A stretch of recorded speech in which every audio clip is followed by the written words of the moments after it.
ఆ betting app గురించి జరుగుతుంది, మీకు ఆ స్కామ్ గురించి తెలుసు. ఇంతకుముందు ఈడీ పిలిపించారు, వాడిని నేను కలిశాను. ఇందులో నా భాగస్వామ్యం లేదండి. 2016లో అప్పుడు ఇంకా బెట్టింగ్ స్టార్ట్ అవ్వలేదు. ఒక యాప్ గురించి యాడ్ చేశాను. ఆ తర్వాత అది బెట్టింగ్ అయితే దాని నుంచి నేను తప్పుకున్నాను. I did not take payment అంటే ఓకే అన్నారు.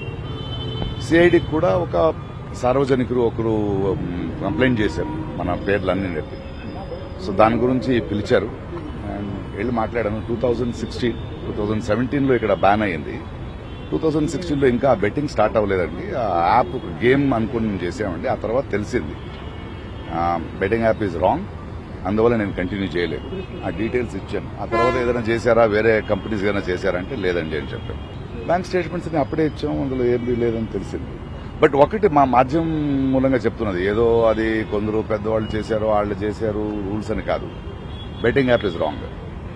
ఓకే, అది చాలా యంగ్స్టర్స్ జీవితాలు పాడైపోతున్నాయి.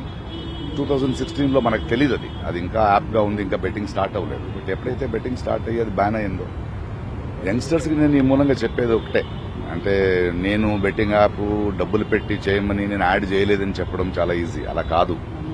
అది తెలిసినా తెలియక చేసినా తప్పే. యంగ్స్టర్స్ ప్రజలు అర్థం చేసుకోవాలి.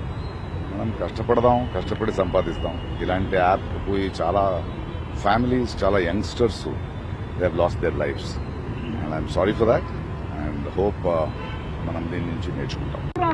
ఆ బెట్టింగ్ యాప్ గురించి జరుగుతుంది, మీకు ఆ స్కామ్ గురించి తెలుసు. ఇంతకుముందు ఈడీ పిలిపించారు, వాడిని నేను